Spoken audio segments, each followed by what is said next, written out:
Hey, what's up, everyone? Ralph here. So as the cost of goods and services continue to rise and people struggle financially, people are going to find more ways to get in debt, right? Obviously, we have a credit card crisis where, the debt, is racked up like over $1 trillion in debt. People are using buy now, pay later to purchase the things that they want. People are tapping into mortgages and getting second mortgages to buy the things that they need. On top of that, now people are using 401ks, right? Now, this is not something new, right? It's not some new phenomenon. People have done this before. But the concern is it's that trend is starting to increase, right? Over the last couple of years. Like more and more people are tapping into their 401ks to purchase the things that they need. Now, if you think about it, right, it's better than using credit cards, right? Like if you're going to use your credit card, you're going to rack up a whole bunch of interest, 20+% APR. People would look at like, hey, at least I'm not racking up that much interest, right? And not only that, but you're paying yourself back, right? And if there's a fee, you're also paying yourself back. So it's probably a better option to use in terms of like, when it comes to probably racking up debt. But the problem is that it's the mindset, right? It's the habit of doing that, right? Because more than likely, the reason why you're doing it is because you're strapped financially, maybe living paycheck to paycheck. You're struggling when it comes to your finances, right? And I understand this as someone that had $30,000 of credit card debt. The mindset that you have is like, all right, you know what? I'll tap into my 401k.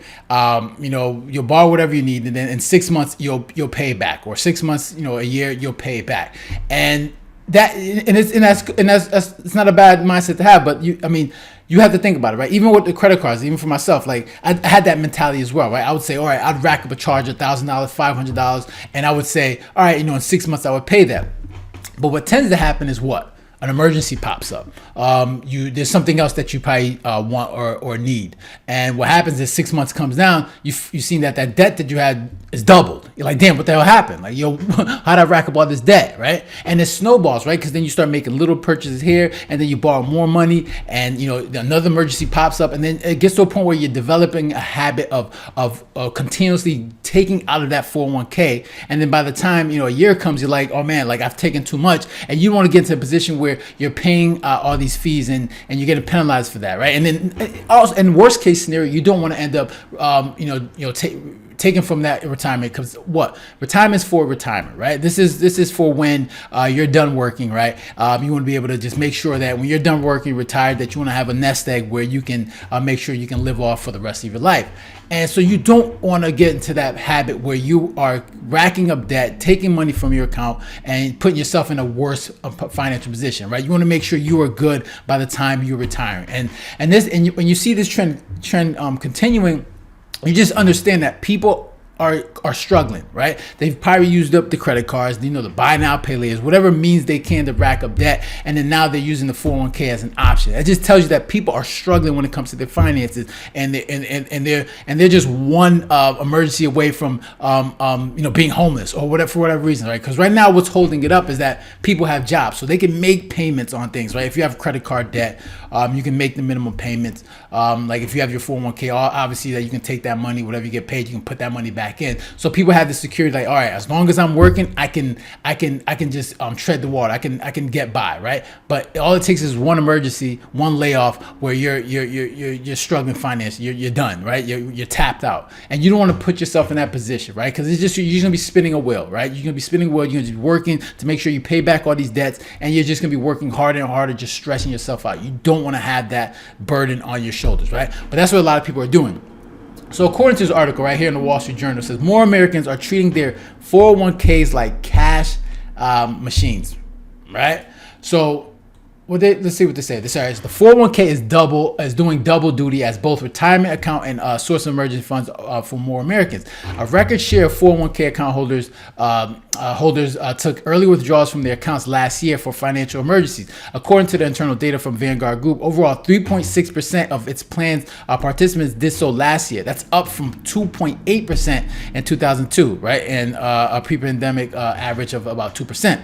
Retirement plans such as the 401k is designed to keep Americans' nest eggs out of reach until later in life, and values in these accounts have risen substantially, in part because of the strong stock market and programs that automatically funnel money from people's paycheck into their 401k accounts. And of course, if you look at the stock market is doing amazing, right? So obviously, if you look at your 401k, you see a lot of money in that account.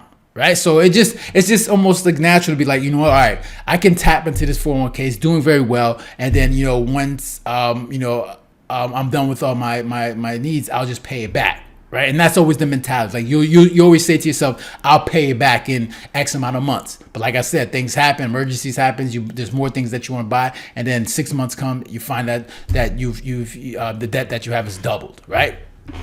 So it says the surging balances, however, have helped make more people comfortable dipping into their accounts with when needed.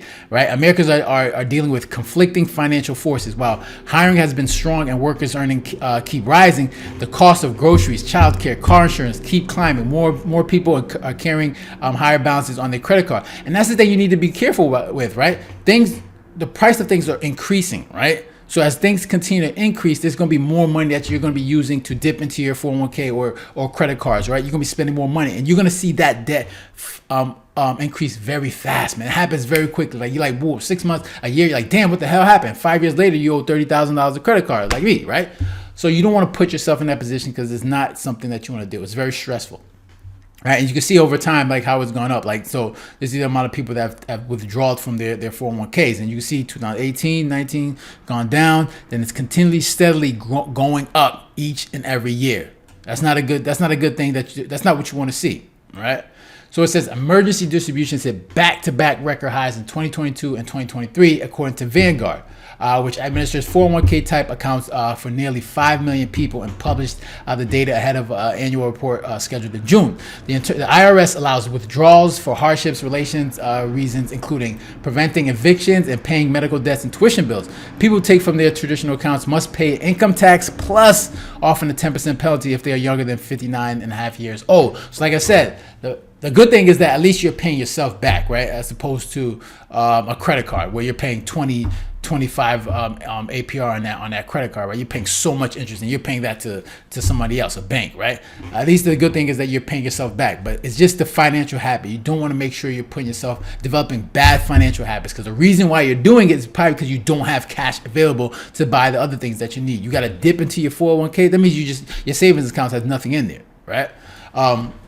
So it says nearly 40% of those who took a hardship distribution last year did so to avoid foreclosure. So it said 40% of the people that took out hardship for distribution did because to avoid foreclosure. See, people like that are stressed financially. They got to access cash wherever way they can. And dipping into your 401k is the easiest way to do it, right? Because the cash is available, and in your mind, you're like, I'll just pay that back whenever. But more than likely, like, there's a chance that you don't, right? So it says compared with 36% in 2022. In 2023, more than 75% of hardship distribution totaled $5,000 or less, according to Vanguard. So it said recent changes in federal law have loosened the rules governing when people can tap their retirement accounts for hardship-related reasons. For example, under 2018 law, Congress did away with a requirement to take a 401k loan before a hardship distribution. About 13% of participants had a 401k loan outstanding at the end of 2023, up 12% the year before. As interest rates have risen, more investors may be turning to 401k loans to avoid higher cost debt, says Dave Stinnett, heading a strategic retirement at Vanguard. So like I said, people instead of using the credit card, maybe because they're tapped out or whatever, they're going to the 401k. Right. All right. To hopefully avoid high interest. But who knows, depending on your financial situation, if you haven't used your credit card, obviously you want to avoid a credit card. That's just the worst form of debt. All right. So it says the law allows participants to borrow generally up to half of their balance, or $50,000, whichever is less. Stinnett said many workers like the idea of borrowing from themselves, since that means they repay their own account over time, along with interest set by the retirement plan. Those who default on loans from a traditional pre-tax 401k account must pay income taxes and often a 10% penalty on the unpaid balance. So yeah, I'm not gonna read the rest of the article, but yes, like I said, like obviously the good thing about these accounts is that you're paying yourself back, right? But like I said, you don't want to develop the habit of just having. Obviously, the reason why you're doing it is because you're strapped financially, right? And you can see this happening. Like you see people like finding all different ways to be creative when it comes to accumulating debt, right? Like you said, credit cards. Buy now, pay later.